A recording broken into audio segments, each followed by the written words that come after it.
इस पूरे मामले की महत्वपूर्ण कड़ी उमा भारती जी भी हैं, जो इस वक्त सीधे मेरे साथ जुड़ रही हैं। उमा भारती जी, आपका स्वागत है लाइव इंडिया पर। सबसे पहले आपका रिएक्शन चाहूंगा, क्या आप चौंकी जब इंडियन एक्सप्रेस में ये रिपोर्ट लीक हुई या इसके बारे में जब खबर आपको मिली? मैं दो बातों से चौंकी। एक तो खबर का किसी न्यूज़पेपर में लीक होना, और ऐसे न्यूज़पेपर में लीक होना जिसको हम ये नहीं कह सकते हैं कि ये झूठी खबर है। दूसरा, उसमें अटल बिहारी वाजपेयी जी का नाम होना।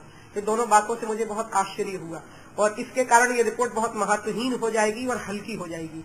और अडवाणी जी ने बिल्कुल ठीक मांग की है कि रिपोर्ट को तुरंत सदन में पेश होना चाहिए। 14 साल लगे हैं रिपोर्ट को सदन में पेश होने में, और अभी तक उनको ये नहीं पता लग पाया कि तोड़ी किसने थी, क्योंकि अटल जी ने तो तोड़ी नहीं, अडवाणी जी ने तो तोड़ी नहीं, मैं तो बाबरी ढांचे के ऊपर थी नहीं।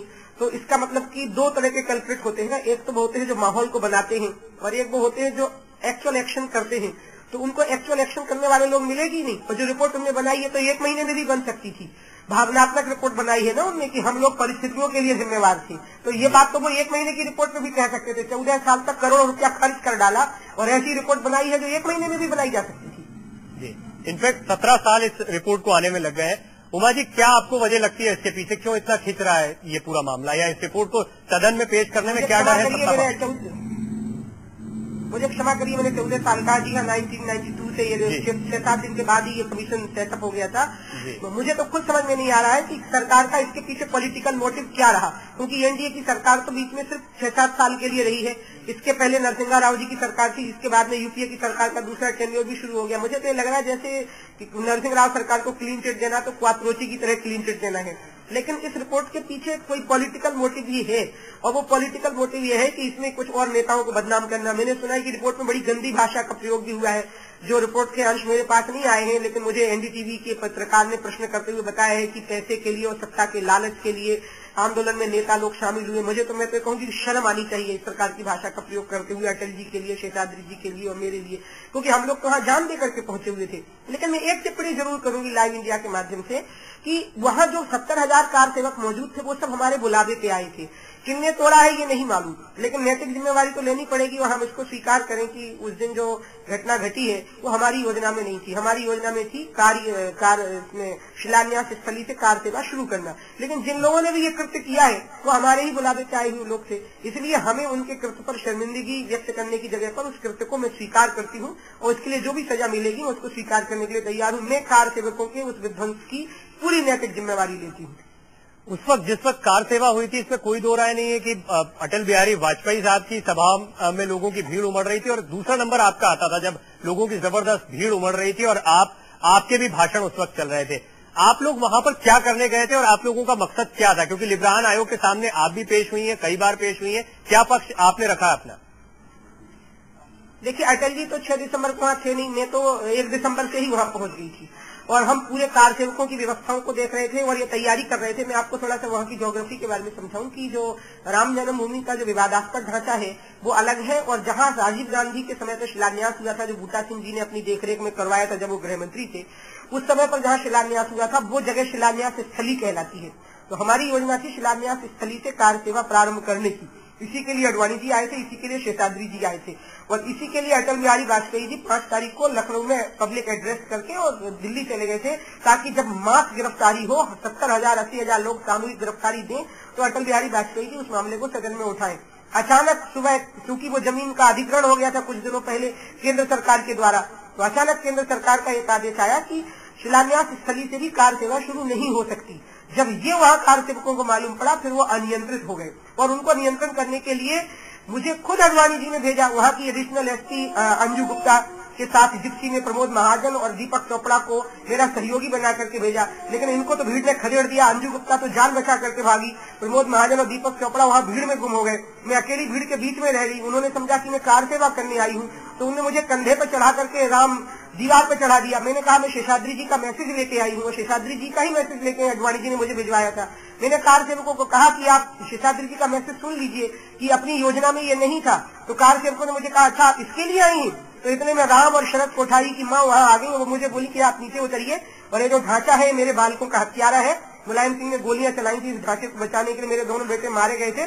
मैं तो इस हत्यारे को नहीं छोड़ूंगी। वहाँ पूर्णिमा भी थी, उसकी बहन राम और शरद की, और यही सेंटिमेंट वहाँ मौजूद हजारों कार सेवकों का था। और इसलिए मैं कहती हूँ कि वहाँ तो स्थितियां ऐसी थी कि कोई भी नियंत्रण नहीं कर सकता था। इसलिए वास्तव में परिस्थितियों के लिए किसी को भी जिम्मेवार ठहरा दीजिए, मैं जिम्मेवारी स्वीकार किए लेती हूँ, लेकिन उस दिन के इरादे सिर्फ विवादास्पद स्थल की जगह पर शिलान्यास स्थली से ही कार सेवा करने को था। अब इसके अलावा कोई खुदा बन गया है और उसको अंदर की चीजें मालूम पड़ गई हैं जो हमें भी नहीं मालूम है, उसमें हम कुछ नहीं कर सकते, उसके लीगल एंगल देखेंगे। लेकिन मैं नैतिक जिम्मेवारी लूंगी। मैं राम मंदिर आंदोलन में भागीदारी करने के लिए कभी क्षमा नहीं मांगूंगी, कभी खेद नहीं व्यक्त करूंगी, और उसके लिए जो सजा मिलेगी मैं उसको भुगतूंगी। आपने नैतिक जिम्मेदारी तो मानी है, और इसमें कोई दो राय नहीं है कि उस वक्त जो लोग आए थे वो आपके या अटल जी के भाषणों से बहुत प्रभावित हो रहे थे। आप तो वहां पर रही, लेकिन क्या वजह थी कि एक दिन पहले ही अटल जी वहां से चले गए, वहां पर नहीं रुके? क्योंकि 6 दिसंबर की जो योजना थी शिलान्यास स्थली से कार सेवा शुरू करने की, उस समय बहुत बड़ी गिरफ्तारियों की संभावना थी। ऐसी स्थिति में सदन का नेता सदन के अंदर मौजूद रहे और वो हमारी गिरफ्तारियों का पक्ष वहां पर प्रस्तुत करे। मैं आपको एक बात बताऊं, लिब्रान साहब और कोई भी दुनिया का थोड़ा भी अकल रखने वाला आदमी एक बात तो जानता है कि अटल जी, अडवाणी जी, शेषाद्री जी ये ऐसे बुद्धिहीन लोग तो है नहीं ना। अगर कोई योजना ढांचे को गिराने की होती तो हम में से एक भी मंच के ऊपर नहीं होता। आप खुद सोचिए ना, पूरा देश अपनी विजडम लगाए, पूरा मीडिया अपनी विजडम लगाए, लिब्रान साहब अपनी विजडम लगाए, ठीक है मेरी बुद्धि का पैरामीटर थोड़ा कम होगा, लेकिन फिर भी इतनी अकल तो होगी ना कि कोई षड्यंत्र है साहब, ढांचा गिरना है, पकड़े जाएंगे क्योंकि हम लोग सामने आ गए हैं तो सब लोग गायब हो जाओ यहाँ से। हम 5 दिसंबर को हम भी गायब हो गए होते, हमारा वहां पर मौजूद होना ही इस बात का प्रमाण है। लेकिन मैं फिर भी कह रही हूँ कि हमने बुलाए ना, मैंने बुलाए, अब मैं हम भी नहीं बोलूंगी, मैंने बुलाए। और आज अडवाणी जी ने बहुत अच्छा किया, उन्होंने सदन में कहा कि उनकी ये ख्वाहिश है कि राम मंदिर का निर्माण हो। मैं लाइव इंडिया के माध्यम से भी अडवाणी जी का आह्वान करूंगी कि आप पूरे देश के राजनीतिक दलों को एक करिए और सोमनाथ के मंदिर के निर्माण की तर्ज पर देश में राम मंदिर के निर्माण का माहौल बनाइए, क्योंकि जो राम का मंदिर था वो मुसलमानों के लिए बिल्कुल महत्व का स्थान नहीं है, न मक्का मदीना की तरह, न अजमेर के दरगाह शरीफ की तरह। वो एक ऐसा स्थान है जहाँ सैकड़ों सालों से मुसलमानों ने नमाज ही नहीं पढ़ी थी, और इसलिए उन मुस्लिम नेताओं को आगे लाया जाए जो इस मामले में पक्षधर हो और देश में एक माहौल बने और प्रेम से राम मंदिर का निर्माण हो। उसमें हमसे जो सहयोग लगेगा हम केंद्र सरकार का सहयोग करेंगे।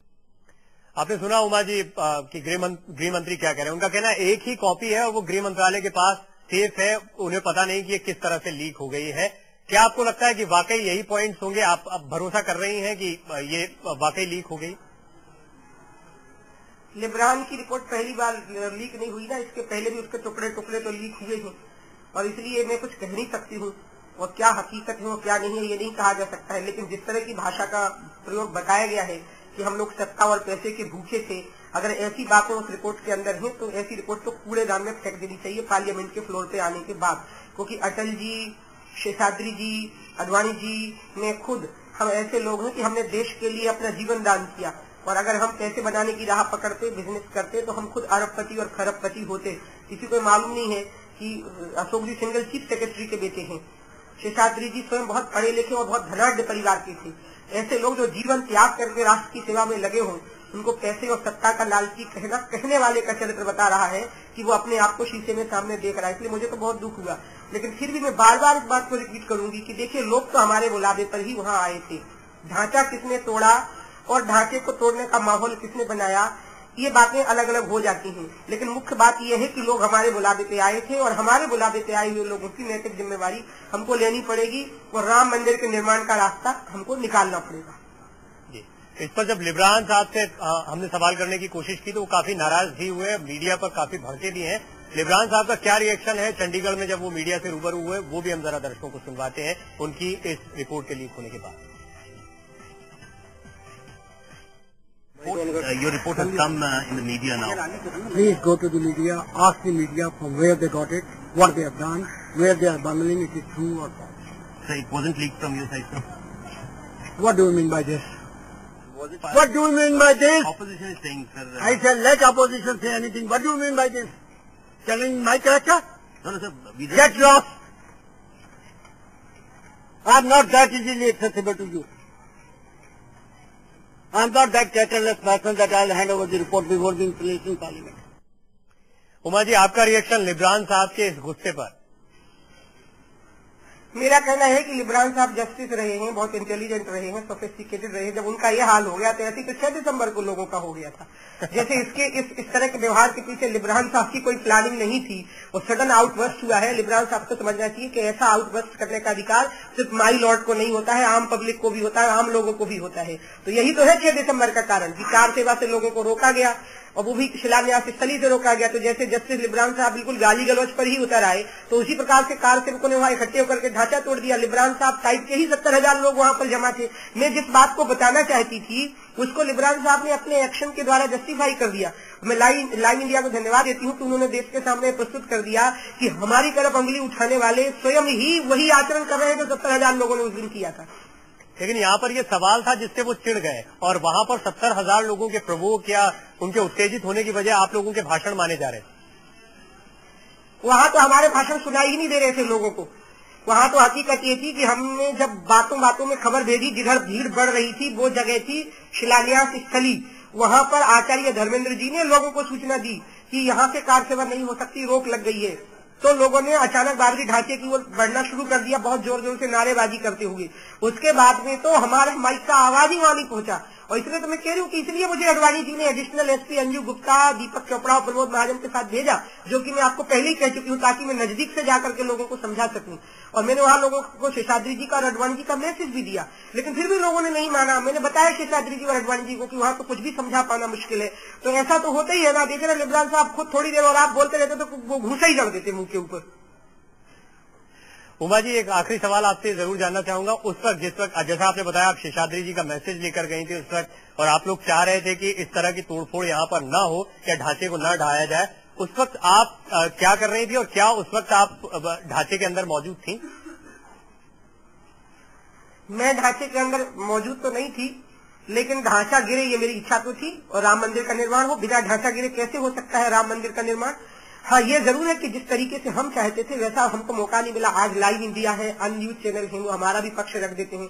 आप स्मरण करिए उस समय पे सरकारी दूरदर्शन होता था, सिर्फ सरकार का पक्ष रखता था, और जो मीडिया था वो अधिकतर वाम ओरिएंटेड मीडिया हो गया था। उसके कारण हमारी बात सामने नहीं आती थी, इसलिए हम अपने पक्ष को ठीक से रख ही नहीं पाए। इसलिए स्थितियां और बिगड़ गई। लोगों ने जो सुना, जो अफवाहें सुनी, उससे बात बिगड़ती चली गई। और इसलिए मैं आपको फिर कहूंगी कि जिस दिन बाबरी ढांचा मेरी आंखों के सामने से गिरा, आप मुझे बताइए, जो लोग ये कहते हैं कि हम राम मंदिर का निर्माण चाहते हैं, वो ये कैसे कह सकते हैं कि हम बाबरी ढांचे का विध्वंस नहीं चाहते थे? क्योंकि बाबरी ढांचे के सिर के ऊपर थोड़े राम मंदिर बनना था, बाबरी ढांचे को गिरा करके ही राम मंदिर बनना था ना।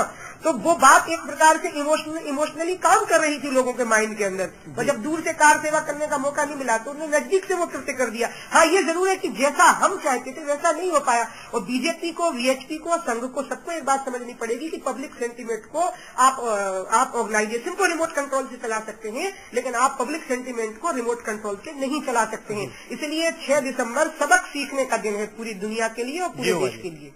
उमा जी, बहुत शुक्रिया आपका इस पूरी बातचीत के लिए। अभी इंतजार करना होगा लिब्रान आयोग की इस रिपोर्ट का वाकई में सदन में पेश होने का, क्योंकि अभी तक सिर्फ इसके अंश लीक होते रहे हैं। इस खास पेशकश में, इस खास बातचीत में फिलहाल इतना।